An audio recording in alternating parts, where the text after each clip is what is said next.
wabarakatuh. Selamat siang semuanya. Semoga selalu dalam keadaan sehat dan bahagia selalu. Pada kesempatan kali ini saya ingin menjelaskan tentang mata pelajaran produk kreatif dan kewirausahaan. Untuk bab yang pertama, nanti kita akan belajar tentang produksi massal.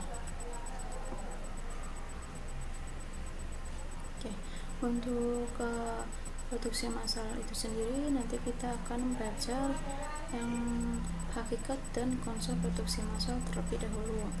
Nah, pada hakikat ini ada definisi, ciri-ciri, keuntungan dan kekurangan.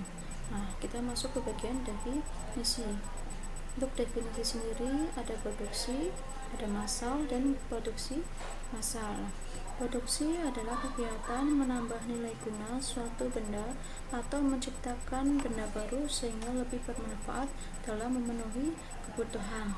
Nah, sedangkan massal adalah mengikut sertakan atau melibatkan banyak orang, sehingga kita dapat simpulkan bahwa produksi massal adalah kegiatan memproduksi barang tertentu yang sudah ditentukan standar spesifikasinya dalam jumlah besar melalui serangkaian operasi yang sama dengan produk sebelumnya.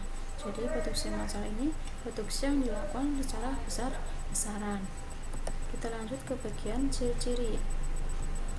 Untuk ciri-ciri produksi massal ini ada beberapa. Yang pertama yaitu produk yang dihasilkan dalam jumlah besar. Ini sudah pasti karena massal otomatis produksinya kita akan menghasilkan dalam jumlah yang besar. Yang kedua yaitu biaya per unit rendah.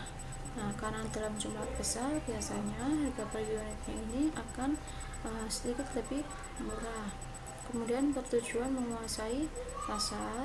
Kemudian ciri yang keempat yaitu dijual di pasar bebas. Yang kelima, hampir tidak ada variasi produk. Jadi pada produksi massal ini produknya ini bersifat kaku atau tidak ada variasinya. Kemudian ciri-ciri yang keenam yaitu harus ada stok untuk memenuhi kebutuhan saat masa tunggu. Nah, untuk memenuhi kebutuhannya pada saat masa tunggu, maka kita harus menyediakan stok sehingga barang tidak sampai kehabisan. Itu adalah ciri-ciri produksi massal. Kemudian kita masuk ke bagian keuntungan. Nah, untuk keuntungan sendiri ada 4, yaitu hemat biaya. Itu sudah pasti karena apa? Kita produksinya biasanya menggunakan atau membeli bahan-bahan sekaligus dalam jumlah banyak sehingga biasanya mendapatkan diskon. Kemudian kita memproduksi dalam jumlah banyak, otomatis dalam waktu yang singkat kita menghasilkan banyak, otomatis kita akan menghemat biaya. Selain itu biasanya produksi massal biasanya dilakukan oleh mesin sehingga kita hemat biaya dalam membayar tenaga kerja karena semuanya sudah ada yang menjalankan yaitu mesin. Kemudian keuntungan yang kedua ada efisiensi waktu. Nah, maksudnya bagaimana? Maksudnya efisiensi waktu itu kita dapat memproduksi suatu produk dalam jumlah besar dalam selama waktu yang singkat karena kita menggunakan mesin. Kemudian keuntungan yang ketiga yaitu tingkat akurasinya tinggi. Nah, itu karena kita memproduksi massal sudah mempunyai mesin, otomatis tingkat akurasinya tinggi atau tingkat kegagalan produknya itu sangat sedikit. Kemudian yang keempat yaitu tingkat produksinya cepat. Nah, itu dalam waktu yang sebentar kita bisa memproduksi banyak produk. Itu adalah keuntungan melakukan produksi massal. Nah, namun selain keuntungan juga kita ada kekurangan melakukan produksi massal. Ini ada beberapa. Yang pertama yaitu kegiatan produksi sangat kaku. Nah, karena kita biasanya sudah menggunakan mesin yang sudah dirancang sebelumnya, otomatis produknya itu sangat kaku, tidak ada variasinya. Kecuali kita sudah merancang banyak mesin, tapi itu akan membutuhkan biaya yang sangat besar. Kemudian, kurangnya beragamnya variasi produk. Nah, sama seperti tadi, karena sudah dirancang di bagian mesinnya, otomatis produknya hanya seperti itu saja atau tidak ada variasinya. Kemudian kekurangan yang ketiga yaitu biaya mesin mahal.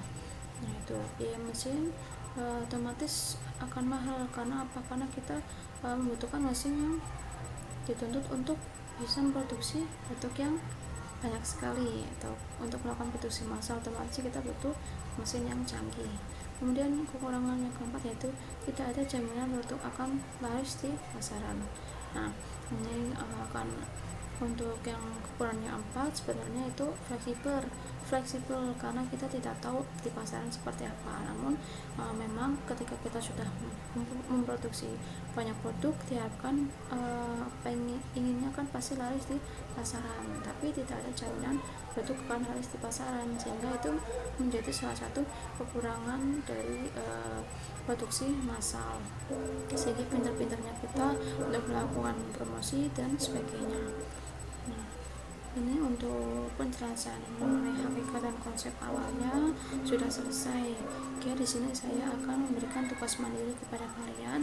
Tugas mandirinya yaitu ada suatu cerita, nanti silakan bisa dijawab dengan menulis pendapat kalian. Tugas mandirinya yaitu sebuah perusahaan melakukan produksi massal dengan alasan hemat pengeluaran dan juga efisiensi waktu.